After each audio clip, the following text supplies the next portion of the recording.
Reading the Bible with Loke. Welcome back. We stopped at Esther 3, right? Yup. Alright, let's get into it.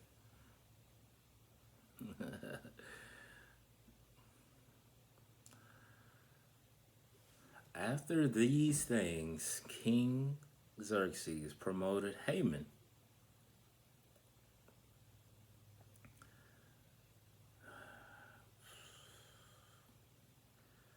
the son of Hamatha, the Agagite, and advanced him and established his authority over all the officials who were with him. All the king's servants who were at the king's gate bowed down and honored and paid homage to Haman. For this is what the king had commanded in regard to him. But Mordecai neither bowed down nor paid homage to him. Then the king's servants who were at the king's gate said to Mordecai, "Why are you disregarding the king?" Now it happened when they had spoken to him day after day, he would not listen to them, that they told Haman to see whether Mordecai's reason would stand as valid, for he had told them that he was Jewish.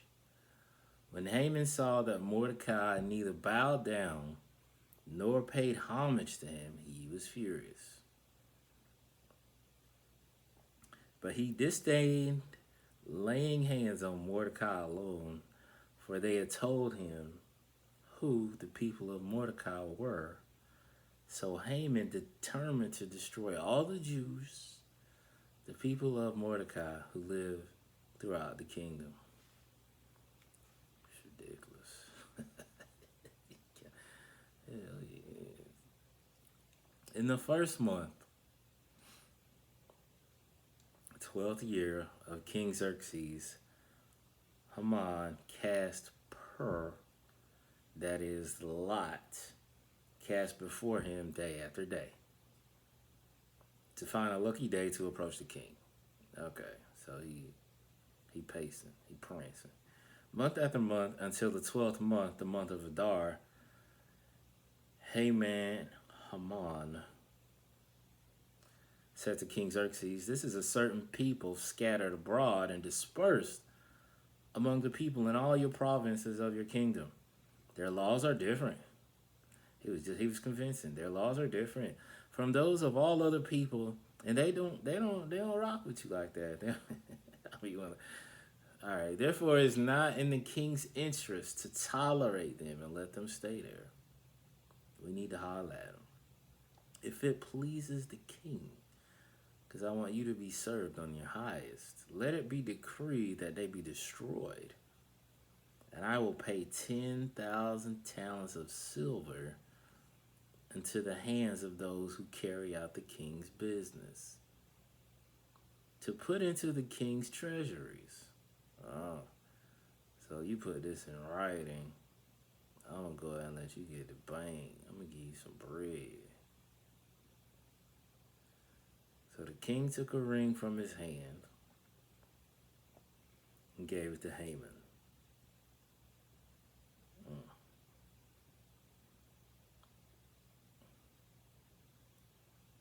The king said to Haman, "The silver is given to you and the people also, to do with them as you please." And I think he did just that too.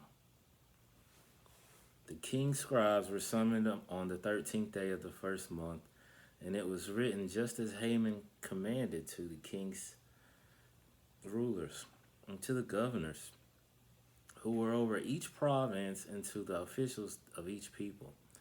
Each province according to its script, each people according to their own language, being written in the name of King Xerxes and sealed with the king's ring.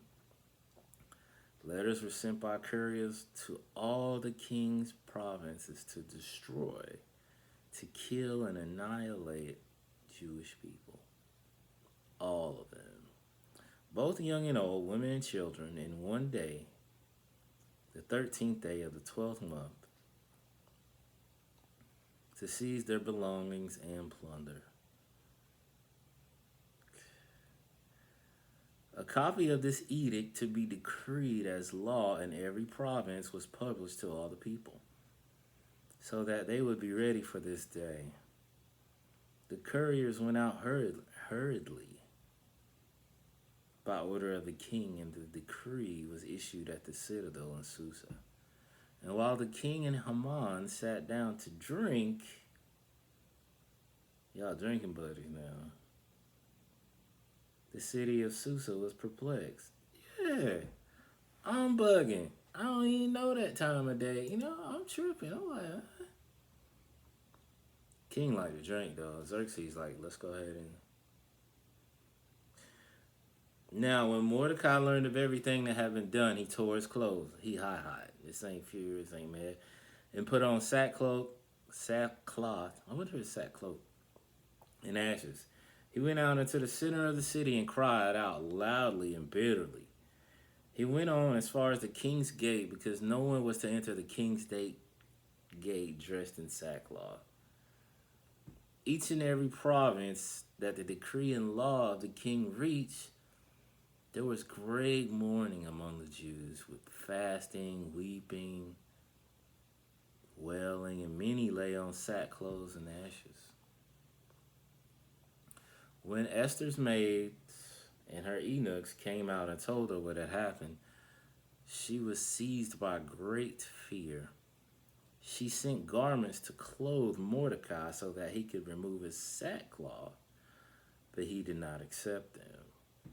Then Esther summoned Hatash, one of the eunuchs, whom the king had appointed specifically for her, and ordered him to go to find out what the issue was and why it came about. So Hatash went out to Mordecai in the square of the city. Mordecai told him everything that had happened to him, and the exact amount of money Haman had promised to pay the king's treasury for the destruction of the Jews. Mordecai also gave him a copy of the text of the decree which had been issued in Susa for the Jews' destruction, so that he might show Esther and explain it to her and order her to go into the king to seek his favor. Yeah, he gonna give it to you. Hatash came back and told Esther what Mordecai said. Then Esther spoke to Hatash, ordered him to reply to Mordecai. All the king's servants and the people of the king's provinces know that for any man or woman who comes to the king, to the inner court without being summoned, he has but one law, that he is to be put to death, unless the king holds out the golden scepter so that he may live. And as for me, I have not been summoned to the king for these last 30 days. So they told Mordecai what Esther had said. Then Mordecai told them to reply to Esther. This is just a lot to get stuff moving, man. I think, sometimes it's necessary, in business. You gotta be doing the extra, especially if you're just starting off. Like, you just gotta be doing the extra. You might have to go and make sure that they said that exact thing. You might have to go and take them that invoice and have that explained again. You might have to. It's just gonna be extra when you start off. Like, I've been doing what I've been doing for a while, and sometimes there's still lapses where I have to go back and do extra to get the results. All right. So you may have to do that. All right, just hang in there.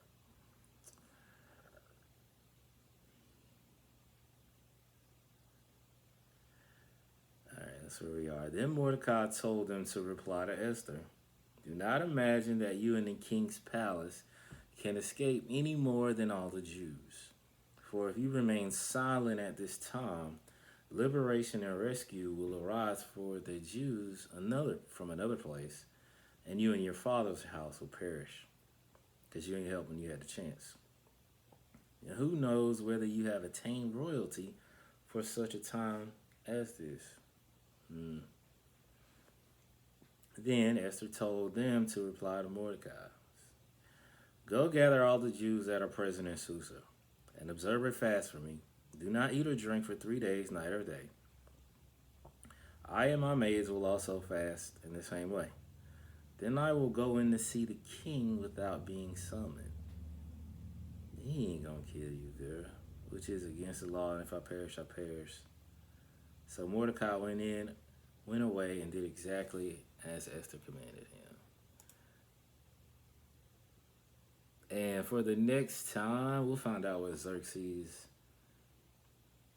Man, all you probably had to do was blow him a little. Yeah, we find out. We'll find out what Esther did. Reading the Bible a lot. We'll see you next time.